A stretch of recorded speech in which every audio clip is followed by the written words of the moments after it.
וזכני לגדל בנים ובני בנים חכמים ונבונים. Shalom Ouvracha. Alors comment ça va? Alors vous êtes revenu à Torah Box. Baruch Hashem, ça va, vous kiffez ici ou pas? Ouais. On va rester là, c'est trop bon, c'est trop bon. Alors, toi c'est quoi? Noam. Noam, et toi? Ruben. Et toi? Moshe Shai. Moshe Shai. Ouais, le deuxième. C'est quoi Shai? Shai c'est un cadeau. Il a fait, mais oh, alors aujourd'hui on va parler de Rivka Imenu. Mais la suite, Rivka Imenu, elle est enceinte. Après les prières, après beaucoup de tfilotes, elle est enceinte. Elle passe devant un Beth Midrash, devant une synagogue, et tout d'un coup, et elle passe devant une Avodah Zarah, une maison d'idolâtrie. Elle ne comprend pas. Qu'est-ce qui se passe là? Qu'est-ce que c'est? Elle va chez qui? Elle va à la yeshiva de Shem Ever. Shem Ve'ever. Elle va chez Shem et Ever. C'était des grands tzadikim. Ils faisaient comme une échographie. Ils n'avaient pas besoin de faire d'échographie. C'est le tzadik qui sait. Et le tzadik qui lui dit, tu as lu là-bas 2. Et qui elle va mettre au monde? Elle va mettre au monde, Rivka? Yitzhak et Esav. Yaakov. Yaakov et Esav, bravo. Yaakov et Esav. Ils vont être dans le monde. Et Yaakov, c'est quoi? Yaakov, c'est le tzaddik. Yaakov, Ishtam, Yoshev, Ohalim. Il était en train d'étudier. Où il allait, Yaakov? Qu'est-ce qu'il faisait, Yaakov, tous les jours? Prier, Il priait, les mitzvot, et quoi encore? Il étudiait la Torah. Il étudiait, il profitait, il se délectait. Et Esav, attention, au début ils étaient petits, on ne voyait pas la différence quand ils avaient 5 ans, 6 ans, 7 ans, 8 ans, 9 ans, 10 ans. Et tout d'un coup, à l'âge de 15 ans comme ça, l'autre il est parti de la Avodah Zarah et l'autre il est parti dans quoi? Dans la Torah. Il a étudié la Torah, là, il étudiait. Il se délectait, ça c'était Yaakov, Ishtam. Et un jour, il s'est passé quelque chose de terrible. Alors qu'ils avaient 15 ans, qu'est-ce qui s'est passé? Et Niftar, Avraham Avinu, donc c'était le grand Père. Bravo, c'était le grand-père. Et là, Esav, ce jour-là, il a fait c'est ce qu'il a fait, Esav? Il a fait 5 avérotes. 5 avérotes, Esav, il a fait à ce moment-là. Qui peut me dire les 5 avérotes qu'il a fait? Il a fait des avérotes, Hashem Ishmor. Il a fait par exemple, il a tué ce jour-là. Qui l'a tué? Qui l'a tué? Vous savez qu'à l'époque d'Abraham Avinu, il y avait quelqu'un qui sortait contre lui à chaque fois. Ouais, Il s'appelait Nimrod. Nimrod, c'était le roi de l'époque. Il se prenait pour un dieu et qu'il fallait servir il fallait le servir, etc. Et Abraham Avinu, il n'a pas eu peur, il est sorti contre lui. Ce jour-là, Esav, il a vu Nimrod. Il a vu que Nimrod, il avait un beau manteau. C'était un manteau qui était dessiné comme ça, avec plein de cousu avec. Enfin, quelque chose, c'était le manteau de qui? Adam Arishon. Bravo! C'était le manteau de Adam Arishon. Le manteau d'Adam Arishon. Donc, tous les animaux voyaient le manteau d'Adam Arishon et ils se rapprochaient devant lui. Ils avaient peur de lui. Et ça, il a vu ça, il a dit, je veux ce manteau. Il me le faut ce manteau, je veux ce manteau. J'en veux. Il a tout fait. Il avait la jalousie, il avait toutes les midot raot, il pouvait se travailler, mais il ne sait pas travailler. Et Esav, il voit ça, et il saute sur Nimrod, flac! À un moment où il n'y avait pas beaucoup de monde, parce que de tour il était entouré, et il prend, et il lui coupe la tête, et il prend son manteau, et il s'en va avec. Ça c'était Esav. Et il a volé ce manteau, il l'a caché. Et ça, c'était un manteau qu'il a pris. Et il a fait encore après ce jour-là, il a été offert d'entrée à Tametim. C'est fini, il a dit, il n'y a pas la résurrection de mort. Il a dit aussi, si Abraham a venu, il est niftar, alors Hazou Shalom, il n'y a pas Kadosh Baruch Hu, toutes sortes de choses qu'il a pensé à Shem Ishmor Ve'atzil. Ça, c'était Esav. Et Esav, il arrive. Et qu'est-ce qu'il dit? Et ce jour-là, il était après ce qui s'est passé, après les combats qu'il a eu, il dit, un peu, fatigué. Il voit qui? Il voit que Yaakov, il était en train de faire quoi? Il était en train de préparer un plat de lentilles. Il prend le plat de lentilles. Et ça lui dit, donne-moi le plat de lentilles. Donne-moi tout de suite, verse-moi. J'ai même pas la force de prendre. Oh, ouais, le plat de lentilles. Mais j'ai pas la force de prendre. Oh, mets-moi là-bas. Alors Yaakov, qu'est-ce qu'il lui dit? Yaakov lui dit, non. Ah non. Je ne veux pas. Je suis prêt à te donner, mais seulement si quoi? Si tu me vends le droit d'aînesse. Ouais, tu sais c'est quoi là? Et Bechora. Oui. Toi, t'es Bechora. Tu me vends ça. Ça veut dire... Il appelle tous ses potes, il appelle tous les copains, il dit regardez ce qu'il veut, il veut que je lui vende les droits, il n'y a pas de problème, qu'est-ce que j'en ai à faire? Moi il apporte quoi? Ben un plat de lentilles, ça va beaucoup plus que les droits d'aînesse. Il dit vrai? Non. Il dit n'importe quoi, il est complètement à côté lui. Mais il croyait comme ça. Il a dit j'en ai à faire moi de ça. Et comme ça qu'il lui a donné. Il lui a donné le droit d'aînesse, il lui a vendu et il lui a donné le plat de lentilles. Comment c'est qu'elle marche cette vente là? Apparemment il a un peu arnaqué. Il m'a dit mais non c'est pas une arnaque, pourquoi? Parce que la valeur de la mitzvah, rappelez-vous bien de ça. La valeur de la mitzvah, toi tu dis que la Bechora ça vaut rien? Alors si ça vaut rien, eh ben c'est ce que ça vaut pour toi. C'est ce que tu penses que ça vaut. Ouais, bien sûr que ça vaut. Mais Esav lui pensait que ça c'est rien, tu dis bien. Mais Esav lui dit que ça valait rien. Donc ça va un plat de lentilles. Donc ce que toi, comme tu considères la mitzvah, c'est ce qu'elle vaut pour toi. Donc c'est pas, toi tu considérais qu'elle va un plat de lentilles, donc elle va un plat de lentilles. Mais pour Yaakov Avinu, il sait, c'est quoi la Bechora? Il sait qu'avec ça, pour amener les corbanotes après, etc. Donc il a amené. Et il a pris. Et Esav, il a commencé à ricaner. Après, il va le regretter amèrement. Puisqu'à un moment où, après, ils ont bien grandi. Yitzhak Avinu, il était aveugle. Et là, il fait appel à ses enfants. Et là, il va demander à qui? À Esav de lui amener le plat pour qu'il lui fasse la bracha. Et là, Rivka, elle va entendre. Il dit non, il va pas faire la bracha. Ça va pas ou quoi? Qu'est-ce qu'on va faire? Tout de suite. Elle lui prend, elle lui donne les habits de Esav, parce que Esav il était poilu. Donc il était poilu, il lui donne les habits, et il lui dit tiens, amène le plat, et il amène le plat. Et là, Yaakov Avinu va amener le plat, et vous connaissez tous la suite de l'histoire, que Yitzhak Avinu, il va lui faire la bracha, Yitzhak Avinu va faire la bracha à Yaakov, et Esav il va venir, il dit il m'a pris la bracha. Et Yaakov Avinu va devoir se sauver, il va partir chez Lavan. Mais à ce moment-là, il s'est marqué dans le pasouk. Vayerach Hashem et Dreach Begadav. Il a senti l'odeur de ses habits. Et la Gemara, elle dit, c'est quoi ces habits-là? Ne lis pas les habits, mais dis les Bogdav. Ceux qui tu crois qu'ils n'étaient pas avec Akadosh Baruch Hu, ceux qui sont complotés envers Akadosh Baruch Hu, ceux qui ne faisaient pas la volonté d'Akadosh Baruch Hu, mais au bout du compte, il va se passer des choses extraordinaires. La Gemara, elle raconte qu'il y avait quelqu'un qui s'appelait Yosef Meshita. Vous savez c'est quoi Yosef Beshita? C'était à l'époque du Beth Amikdash, lorsque le Beth Amikdash, le temple, il a été détruit. Le temple a été détruit. Chez Mishmor. Et il y avait là-bas donc tous les Rechaïm, ils sont venus et ils voulaient prendre tout ce qui se trouvait dans le Beth Amikdash. Qu'est-ce qu'il y a dans le Beth Amikdash? Qu'est-ce qu'il y a dans la salle du Echal du Beth Amikdash? Il y a des choses extraordinaires, n'est-ce pas? Il y a là-bas quoi par exemple?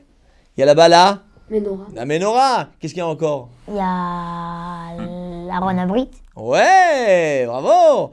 Il y a là-bas aussi quoi encore? Il y a là-bas le Shulchan. Vous savez, il y avait les pains, le Shulchan, et tout ça en or. Et c'était grand, c'était beau, c'était magnifique.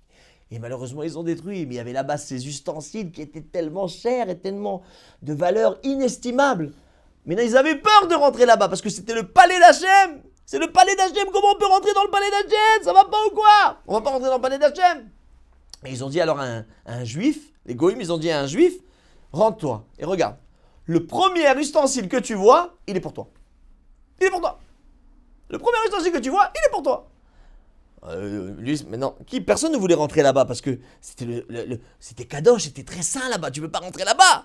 Il a dit, lui c'était un rachat. Lui il a dit, moi je m'en fous. Ok, je vais aller.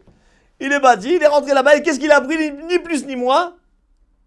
Qu'est-ce qu'il a pris? La menorah. Énorme. Il sort avec la menorah.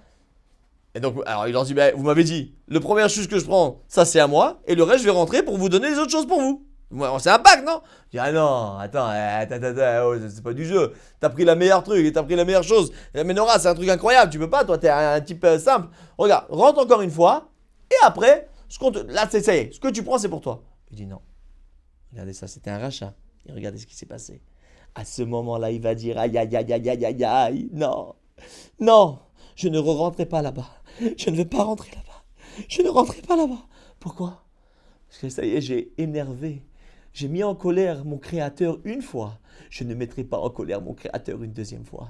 J'ai mis en colère le Créateur une fois. Je ne mettrai pas en colère mon Créateur une deuxième fois. Jamais, non! Il lui dit, si tu fais pas ça, on va te tuer. Il a dit, tuez-moi. Tuez-moi.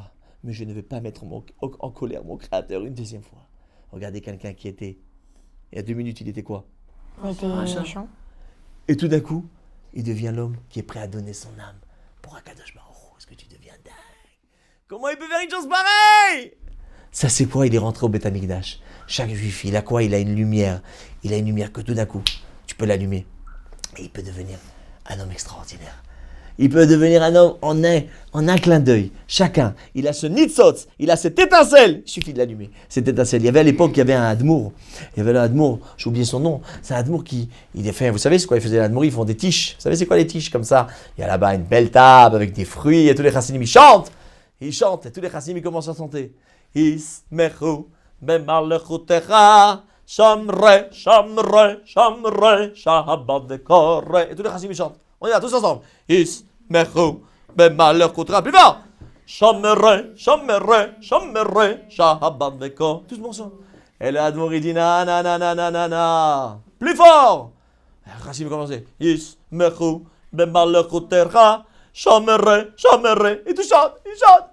Non, moi j'ai écouté ce nigoun, aïe aïe aïe aïe aïe aïe, j'ai écouté ce nigoun qui a été chanté avec encore plus de ferveur, avec plus de joie, avec plus d'entrain. C'est pas chute incroyable. Il dit c'est quoi Rabbi, c'est quoi, où vous avez entendu on a mis toute notre force, on a chanté, on n'en peut plus. Il dit non, il y avait dans mon village, il y avait là-bas 2 juifs qui étaient des brigands. Aïe aïe aïe, ils peuvent voler par-ci, ils volaient par-là. Et ils faisaient toutes sortes de bêtises, aïe, aïe, aïe. Et on leur parlait, ils leur avaient parlé. Et ils ne voulaient rien écouter. Et ils prenaient par ici. Et ils faisaient toutes sortes de coups comme ça, par-ci, par-là, des magouilles et tout. Oh, jusqu'au jour où les goïms, ils les ont attrapés. Ils leur ont dit, aïe, aïe, aïe, on va vous prendre tous les deux au bûcher. On va vous prendre tous les deux. On va vous prendre comme ça. Et c'est fini pour vous. Et là, à ce moment-là, les dernières minutes avant qu'il quitte ce monde, qu'est-ce qui se passe? Les dernières minutes avant qu'il quitte ce monde, et il dit aïe aïe aïe. Il dit à son copain, les deux ils disent à son copain, ils se disent entre eux, aïe on a fait des bêtises, mais je me rappelle encore quand on était à la table de Shabbat, quand on était petits, et qu'est-ce qu'on sentait? Ismechu bemalchutecha. Et il commence à chanter juste avant qu'il mourrait de partir de ce monde. Ismechu bemalchutecha shamre, shamre, shamre, shabbat vekore. Et comme ça, ils chantaient alors qu'ils étaient en train, juste avant de quitter. L'étincelle, elle est revenue. L'étincelle, même si c'était des moments qui faisaient des choses terribles. Mais l'étincelle du juif, elle arrive, elle revient à chaque fois. C'est ce qu'il a dit Yitzhak Avinu, il a vu ça. Il a dit même si quelqu'un a un enfant qui est loin, mais il revient. Il suffirait de l'allumer un peu et que lui-même il veut revenir. Et ils ont chanté Yes, Mechu, Bemalchutecha, Shamere, Shamere, Shamere, Shabbat Vekore, Yamamonek Shabbat, Yafavetama Torah. הנעימה מיוחד לעמי כבסודך סוד אלוקים וחיים יפדת עמה סוד תמימה הנעימה מיוחד להעמיק בסודך סוד אלוקים וחיים. Et là, on a un nouvel invité. Comment vas-tu? Mais comment tu es arrivé là, toi? C'est incroyable, toi. T'as atterri, tu es un malheur, toi. Comment tu t'appelles? Yosef Rai. Yosef Rai. Yosef Rai. Un accueil pour Yosef Rai. Yosef Rai. Oh, Yosef Rai. Oh, Yosef Rai. Ouais, ouais. Oh, Yosef Rai. Wow, wow. Oh, Yosef Rai. Hey, hey. Oh, Yosef. Oh, Yosef. Oh, Yosef Rai. Oh, Yosef. Oh, Yosef. Oh, Yosef Rai. On Yosef, on Yosef Rai, on Yosef, on Yosef, on Yosef, on Yosef Rai. Il veut nous chanter une chanson? Alors on va chanter tous ensemble. Zakeni legadel בנים ובנים חכמים ונבונים Très bien. אוהבי השם אלוקים אנשי אמת אשר הקודש בהשם Bravo. ומאירים את העולם, בתורה ומעשים טובים, ובכל מלאכת עבודה תבורך. ומאירים את העולם בתורה ומעשים טובים. ובכל מלאכת עבודת הבורא ומאירים את העולם, איי בתורה ומעשים טובים. ובכל מלאכת את עבודת הבורא. ומאירים את העולם, בתורה ומעשים טובים. ובכל מלאכת את עבודת הבורא. Bravo! Les éditions Torah Box, c'est des dizaines et des dizaines de livres pour les petits comme les plus grands, sur tous les sujets de la vie juive et abordés de manière accessible à tous. Paracha, histoire pour les enfants, construction personnelle, couple, Shabbat, fête juive, biographie. Chaque mois, c'est 2 nouveaux livres édités, vendus au prix les moins chers du marché et livrés partout dans le monde. Il vous suffit de les commander sur le site Torah Box à tout moment, pour les offrir à votre communauté, à vos proches ou pour renforcer vos connaissances avant les fêtes. Les éditions Torah Box, des livres sur mesure pour vous.